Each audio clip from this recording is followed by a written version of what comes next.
All right, I know, the Ultra One was really bad. Not a lot of people liked it. The ammo was trash, still is trash. Why should we give anything from this series a shot? Well, the Doomland series had the double dealer and people still like things from that. Maybe this is better. Besides, it's a rear-loading flywheeled pistol. Can't be that bad. This is the Nerf Ultra 2, the second blaster in the Ultra line, and it is a rear-loading flywheel-powered pistol, which sounds pretty cool. The only problem is it's part of the Ultra line, and so far the Ultra line has not been too well received, especially with Hasbro doing all the wonky claims about its ammo. And there's a channel that put out a wonderful video going over the Ultra ammo, kind of breaking it down and showing why it doesn't really work, including some simulation program stuff in there. I'll have it linked in the description. It is a great watch if you're curious about why the Ultra ammo isn't great, why people don't like it, or if you're just interested in the physics of the dart itself. It's really cool, but we're not here about that video. We're here about the Ultra 2. Let's crack this box open. I will say they've been doing a really nice job with the boxes. I think the boxes look really good compared to a lot of the other ones, which are just plain and boring, don't have a lot going on with them. And inside the box, you will receive your Nerf Ultra 2, some ammo, and the instructions. Pretty basic. The Ultra 2, in my opinion, is a great looking blaster. It is a large pistol, it's large and in charge, and I believe it has, outside of the nerfing world, great cosplay potential. I know there's a lot of characters out there that use really large pistols. This thing, I think, has it all for a large pistol sort of costume accessory.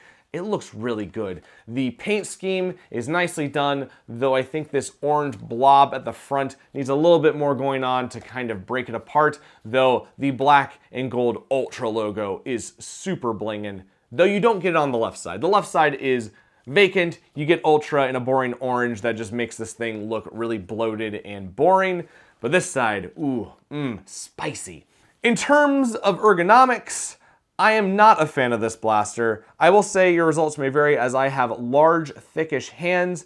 This grip gave me flashbacks to 2010, 2011 HVZ when Busby was still making very, very small grips. This grip is small and the hump right here on the back of it pushes into my palm in a weird way. It just feels odd right there. My middle finger can wrap around the entirety of the rev trigger, so I have to bend it to get into a comfortable position, and my pinky does not have a lot of space down at the bottom. So if you have smaller hands than I do, you might find this comfortable. If you have larger hands, I would try and find a way to extend this, cut this down a little bit, make it more comfortable. I'm not a fan of the ergonomics of it, but the trigger pull on this thing is really nice. It has this lovely tactile pull that's really crisp and clean. It doesn't have a lot of tension to it. It has the right amount of tension to it, in my opinion, and you get that click going on that I really, really like. But the big feature of this blaster is not only that it's a pistol,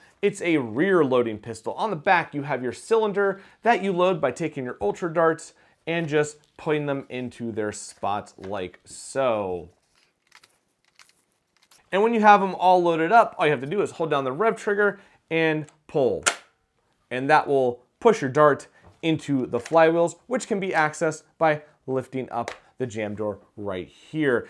One thing to note with this blaster is that it does have a sort of dart DRM inside of it, meaning that if you don't use an Ultra dart, it will sense that it's not an Ultra dart and prevent you from firing it.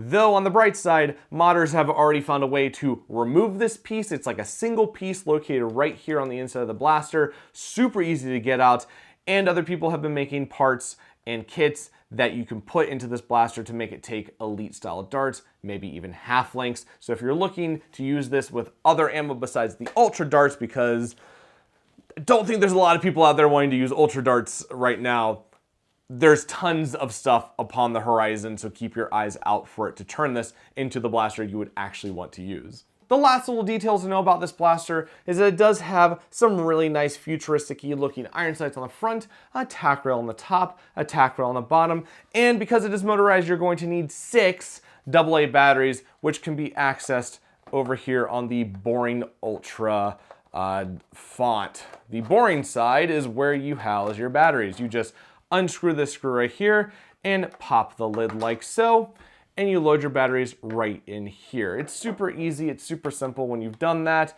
put this piece at an angle, flip that down and screw it back in place, and you're ready to go. And with that said, let's take this thing outside and put it through the chronograph to see how well it is, and let's do some nice little shots of it in action. Because the Ultra 2 is my first Ultra Series blaster, I had to reuse the ammo for chronographing, so your results may vary. The Ultra 2 is a loud blaster in stock form and shoots around the level of rival rounds, which is nice to see from a dart blaster, with an average of 96.23, which is well done. This power does not translate into the accuracy of the blaster. As I said earlier, the Ultra darts are not stable in flight, so you may be able to reach your target, but might not be able to hit it. Also, it's been raining quite a lot here in Atlanta, so I don't have any fun shots of the Ultra 2 in action, and I also don't have any sort of distance shooting footage. But if you'd like to see both of those things, Foam Blast and Wacom S7 have you covered it, and I'll have both of their videos timestamped in the description. Before I get to my overall thoughts and conclusion of this video, I'd like to thank my Patreon supporters. We have Ryan Cho, Biggs NZ, Scott Tomlin, CJ Aussie Nerf, and Foam Blast. And while the $5 people usually just get their names on the description, I'd like to thank them too. We have Colin Blank, Simon Henson, Cyber Warrior 22, Evan Williams, and Alex Heath. If you'd like to support the channel outside of watching a few YouTube ads, go check out my Patreon link down below. You can also buy a Bobo Lolo patch from the Foam Blast store, or check out the Angry Bobo Face t-shirts at my Teespring. Everything is linked down below. A big thank you to them for supporting this channel through Patreon. Let's finish this video up. So the Nerf Ultra 2 pistol is retailing for $25, which I would say would be a good buy if it didn't use the Ultra darts. With the Ultra darts, it's okay. The max it gets is okay because the Ultra darts are just not great. They don't do what Hasbro wants them to do or what Hasbro says they do.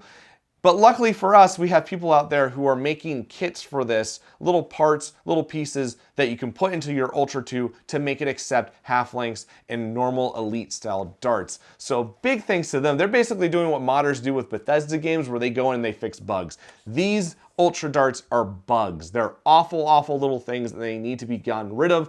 But the blasters, this one is cool. It's a rear loading flywheel pistol that has a lot of possibilities in terms of aesthetics, looks, especially for cosplay and like Borderlands-esque sort of stuff. It's a cool design. I think that there's a lot of fun you can have making this something above and beyond what it looks like now. Yeah, but the darts are what hold it back. So right now it's an okay buy. If you really want to put up with the Ultra system, go right ahead. If you don't mind spending a little extra money, a little extra time to go in, take out the part that DRMs the darts and make this fit your elite style darts, I would say this is a good buy. $25 might be a little pricey for a pistol, but it's a cool pistol. It's big, it's chunky. The rear loading, again, is awesome. It's unique, it's cool. If you like the hammer shot, but you also like flywheels, hey, this thing is like a crazy combination between the two. It might not be the most comfortable for people like me with bigger hands, but I like this thing a lot and I cannot wait to mod this into something even better. So I would say it's a good buy if you're looking into the future. If you would like to get your hands on an Ultra 2 for yourself or for somebody else, I'll have a link in the description to where you can get it. Anyways, I hope you enjoyed this review, and as always, have a great day wherever you are!